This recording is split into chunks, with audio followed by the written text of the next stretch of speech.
The specific immune response is really a three-part process.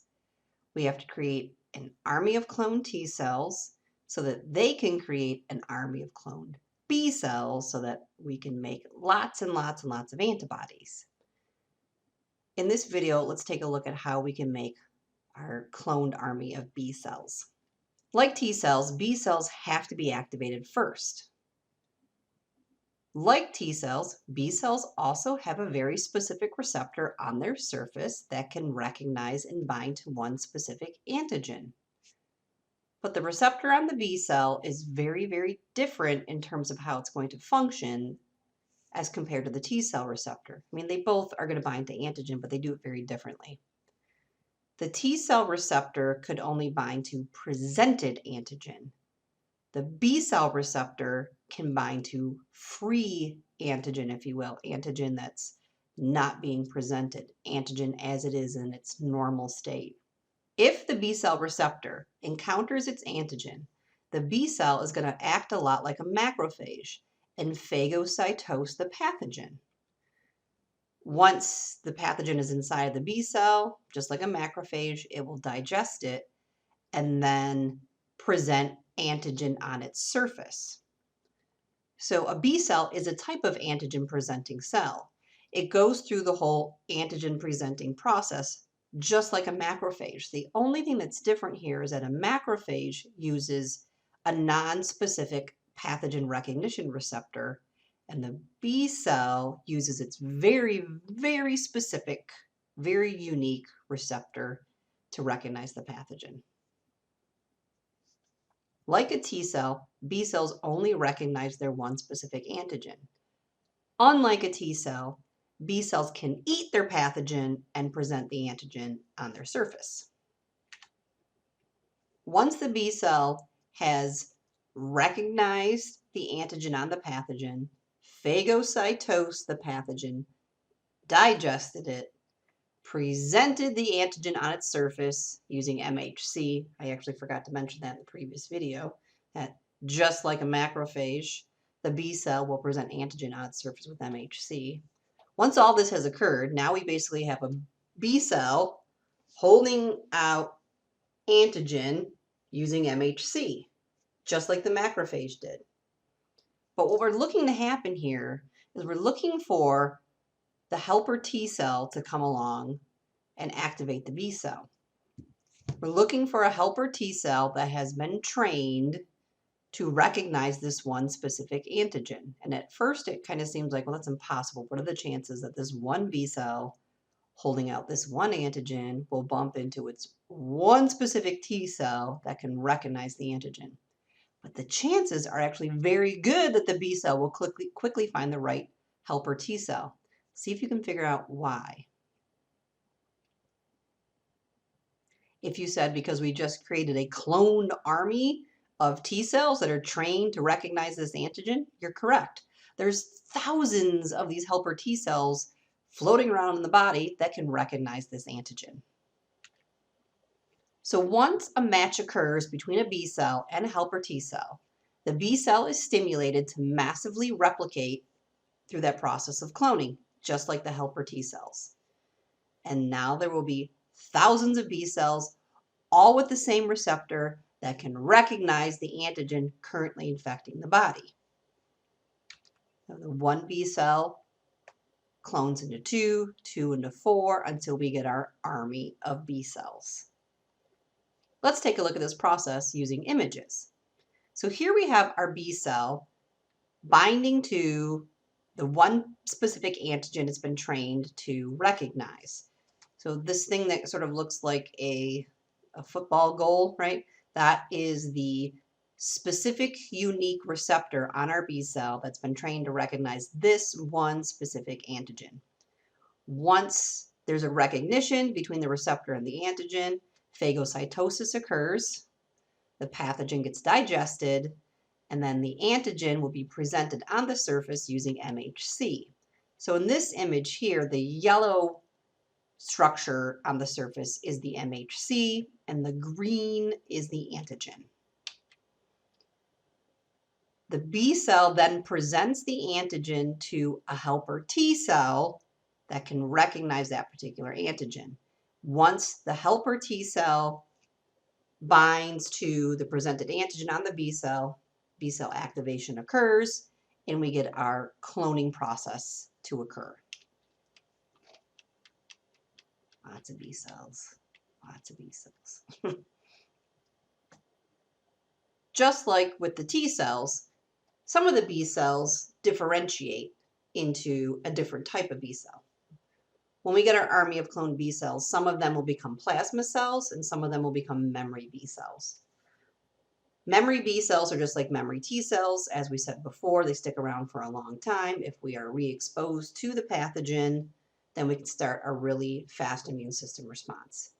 Plasma cells are super important because they're going to be involved with that third step in our specific immune response, antibodies. Plasma cells have the job of producing and releasing antibodies. The antibodies are the name of the game. That's what we need to get rid of this infection.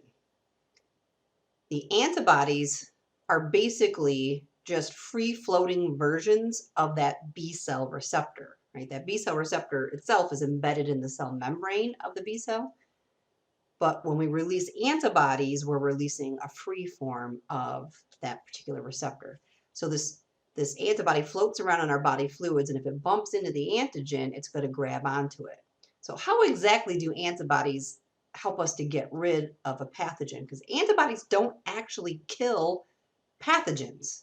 The only thing an antibody does really is bind to an antigen. So how can an antibody binding to an antigen help us to get rid of an infection?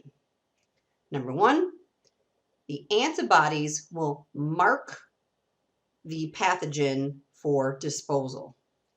Most of this is occurring through the process of agglutination, because don't forget that antibodies, once they bind to their antigen, they agglutinate, they clump up together. And basically what this is doing is you're clumping whole bunches of pathogen into like one big pile, sort of putting all of the pathogen into one area, which will make it a lot easier for cells like macrophages and neutrophils to come to that area. They just have to go to one area, that agglutination area, go to that one area and gobble up all of the pathogen. We call this process opsonization, and it's sort of like just maximizing our ability for our macrophages and other phagocytic cells to get rid of the pathogen.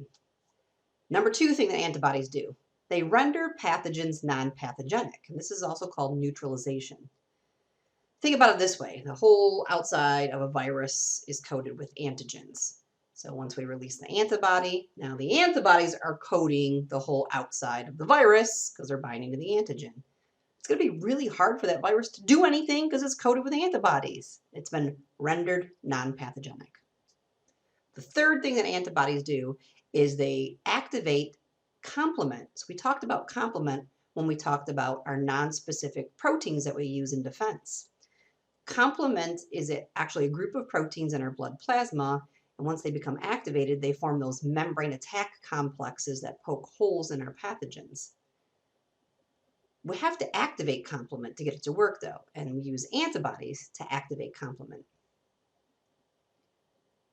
Once we have those antibodies, we are now well on our way to getting rid of this infection.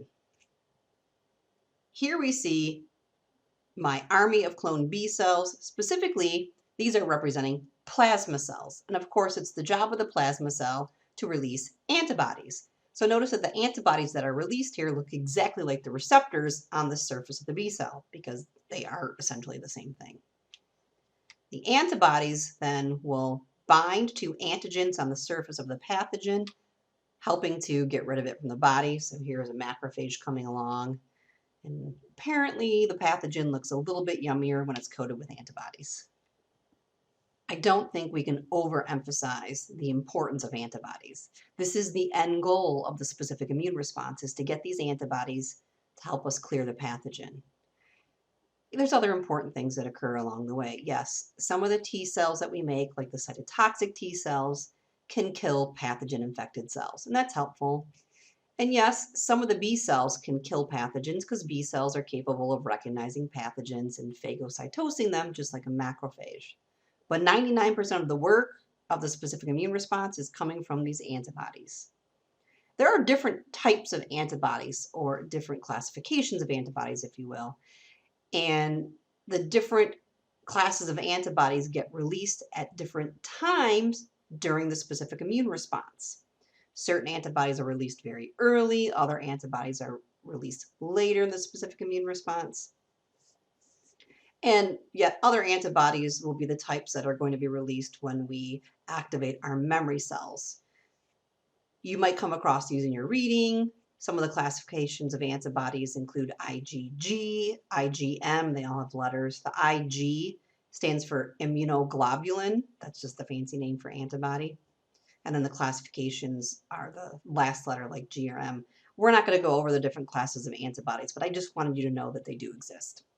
We've looked at the whole entire process of the specific immune response, and we know that we needed those two cell types, the T cells and the B cells. The fact that we have two different types of cells here kind of gives us an idea that we have two different parts, if you will, to the specific immune response, or two different methods for clearing pathogens.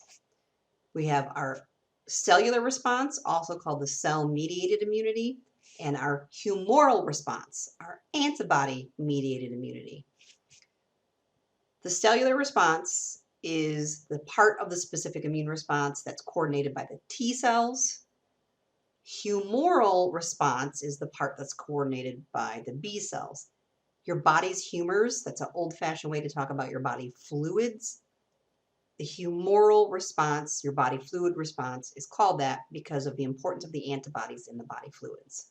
Even though both cellular and humoral responses involve cells, the cellular response is specifically referring to T cells, and humoral response is referring to what happens with B cells. And I'm just realizing on this slide that I have two number ones. Sorry about that.